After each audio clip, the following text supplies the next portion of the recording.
कोशिश करने से ही सफल।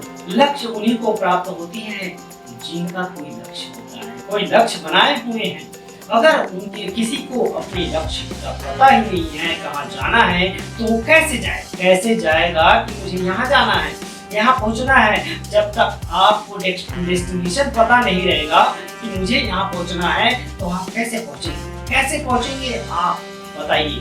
तो जो महान होते हैं जिनके जीवन में कोई लक्ष्य होता है और वो अपने लक्ष्य को हासिल करते हैं, क्योंकि उनके जीवन में कोई लक्ष्य है। उस लक्ष्य के प्रति जैसा आप लक्ष्य बनाते हैं वैसे आप अपने काम को करते हैं, आपका कार्य होता है, भले ही वो कम समय में हो या ज्यादा समय में।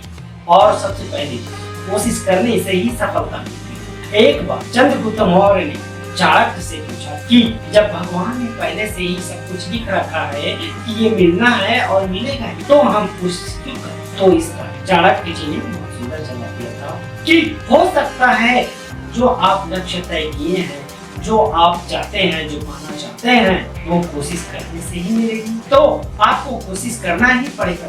अगर आपको अपने लक्ष्य के लिए आगे बढ़ना है, लक्ष्य के प्रति आगे बढ़ना है, जीवन यापन करना है, तो एक लक्ष्य बना के काम करना पड़ेगा। अगर आप इस प्रकार से काम करते हैं तो आपको लक्ष्य की प्राप्ति अवश्य होगी। जिस समय छोटे बच्चे अपना जीवन, अपने समय का उपयोग गेम खेलने में बिता देते हैं, उसी समय कुछ बच्चे अपने जीवन के लक्ष्य के प्रति फोकस होकर उसकी मेहनत कर रहे हैं। उसी में है एक तारक मेहता, जो 16 साल की उम्र में उन्होंने पेपर एंड पार्सल करके एक कंपनी की शुरुआत की 2018 में डिब्बे वाले की मदद से, और उन्होंने 100 करोड़ सालाना टर्नओवर तक पहुंचाया।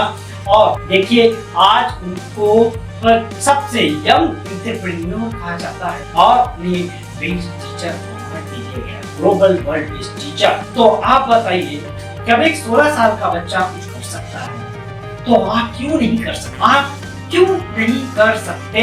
आपके अंदर कुछ ना कुछ ऐसी स्किल, कुछ ना कुछ ऐसे टैलेंट होगा जिसको आप करके अपने जीवन में आगे बढ़ सकते हैं, लक्ष्य हासिल कर सकते हैं। ऐसे ही है एक श्रीकांत भुलज, जो जन्म से ही जन्मान दृष्टि बाधित है, लेकिन उन्होंने जीवन में कभी भी हार नहीं मानी, हार को स्वीकारा ही नहीं। उन्होंने अपने दिव्यांग होने पर गर्व है, क्योंकि उन्हें एक लक्ष्य मिल गया काम करने के लिए। मैं अपने दृष्टि बाधित होने का अपने ऊपर हावी नहीं होने दूंगा, मुझे आत्मविश्वास के साथ आगे बढ़ते रहना है। तो उन्होंने आगे बढ़ा और किया, और आज के डेट पे वो एक सफल व्यवसायी हैं, उद्योगपति हैं, और हजारों लोगों को जॉब दे रहे हैं। हजारों लोग उनकी कंपनी में काम करते हैं। एक छोटे से गांव में जन्म से ही अंधे हैं। कैसा अनुभव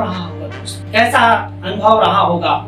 क्या स्कूल वाले आसानी से उनको एडमिशन ले लिए होंगे? क्या उन्हें सफलता ऐसे ही मिल गई होगी कि किस्मत में मिल गई होगी? नहीं, ऐसा नहीं है दोस्त। पढ़ाई के दौरान उनको पीछे के बेंच पे बैठाया जाता था और उन्हें इग्नोर किया जाता था, क्योंकि ये कैसे पढ़ाई कर पाएगा। लेकिन उन्होंने हार नहीं मानी, हाई स्कूल की पढ़ाई की पूरी की, और हाई स्कूल की पढ़ाई के बाद वो साइंस स्ट्रीम से पढ़ाई करना चाहते थे, आगे की पढ़ाई।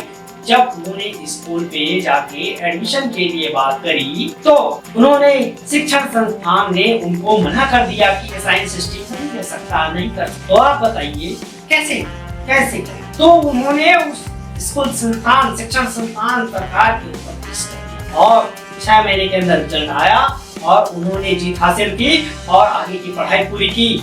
अब जब 12th का रिजल्ट आया तो उन्होंने 90+ स्कोर के साथ सबसे टॉप किया। तो बताइए, उसके बाद उन्होंने अमेरिका की कैम्ब्रिज यूनिवर्सिटी से ग्रेजुएशन की है डिग्री, और वहाँ उनको अच्छा पैकेज के साथ अमेरिका में जॉब मिल रहा था। लेकिन उन्होंने वहाँ जॉब नहीं किया और अपने देश में करना है करके उन्होंने यहाँ आया और एक कंपनी को बनाया और उसके अंदर हजारों लोगों को जॉब दे रहे हैं। जब दोनों आंखों से दृष्टि बाधित होने के कारण जब श्रीकांत बोला जी कर सकते हैं तो आप और हम क्यों नहीं कर सकते? हम भी कर सकते हैं दोस्त। हम सिर्फ शरीर से दिव्यांग हैं। हम लोग सिर्फ शरीर से, लेकिन आत्मविश्वास, एनर्जी, ताकत, बुद्धि से विकलांग नहीं है। हम लोग बहुत अच्छे से कर सकते हैं और करना भी चाहिए। हम लोगों के दिमाग में ये भरा जाता है कि आप ये काम नहीं कर सकते, लेकिन ऐसा नहीं है दोस्त। उन लोगों की बात को इग्नोर करो और आप कर सकते हो। कुछ ऐसा स्किल डेवलप करके, कुछ काम करके या कुछ कर रहे हो उस पे एक्सपर्टीज हासिल कर आप अपना काम कर सकते हैं। तो आप क्यों नहीं करते? आपको करना चाहिए।